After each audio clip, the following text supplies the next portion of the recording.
Hey everybody, Brooks from Drag Times here. If you're new to the channel, welcome. And today I'm talking about the Mustang Shelby GT500. If you missed it, I announced a few days ago in a video that I did get an allocation for a GT500. I already have the VIN number and a production date, and we're looking at possible delivery sometime late October if all goes as planned. Now, up till now, no one's known the actual weight of the GT500. That's been a big question. Everyone knows the horsepower and the transmission, all the specs, but without the weight, it's really hard to judge how this car is going to perform. And the weight is in, specs are out, and it's pretty heavy. I was warned that it was going to be heavy by a few people, but they wouldn't give me the numbers, afraid that I was going to leak it. But nevertheless, the weight is out.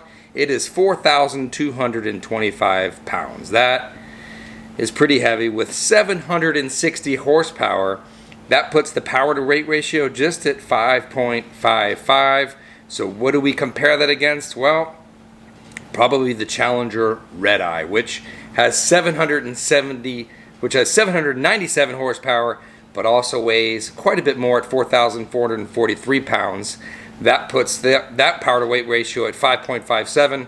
Basically the same thing as the GT500. Now, differentiators here are the transmission. So obviously, if you've been paying attention, the GT500 has a 7-speed dual clutch transmission versus the Red Eye has an 8-speed automatic.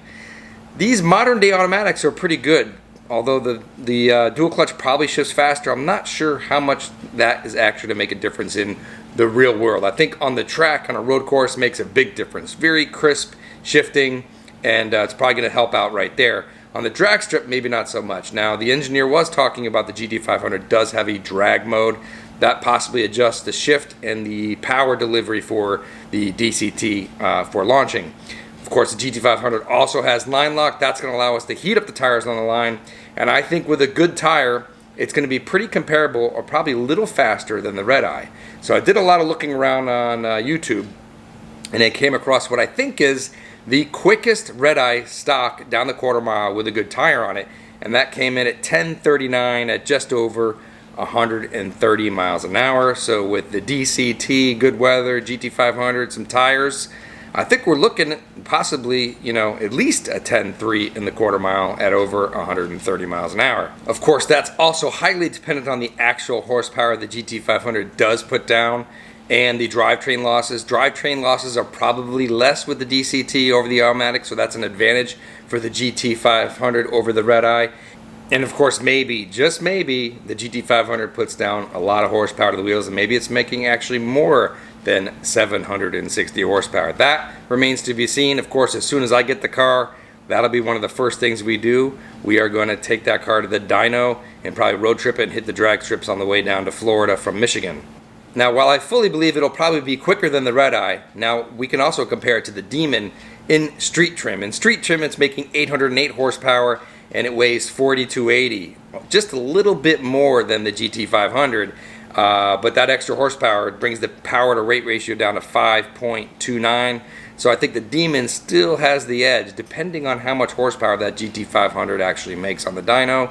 And one last thing to consider with this weight, it does list the GT500 base weight, so I'm assuming that's for the base model. Of course, the track pad's going to have carbon fiber wheels like you see behind me on my Ford GT.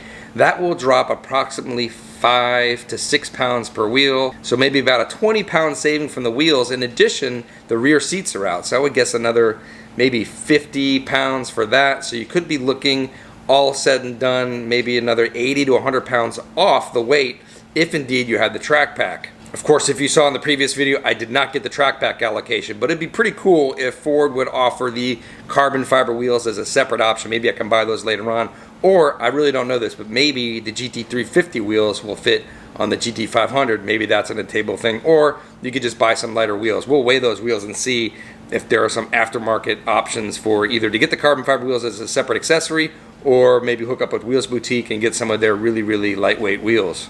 So there you go. That's a little update on the GT500. I'm super excited to get this car out and do a lot of testing. Let me know in the comments below, what do you think of the weight? I think it's pretty heavy. It would have been nice to have lighter, of course, as always.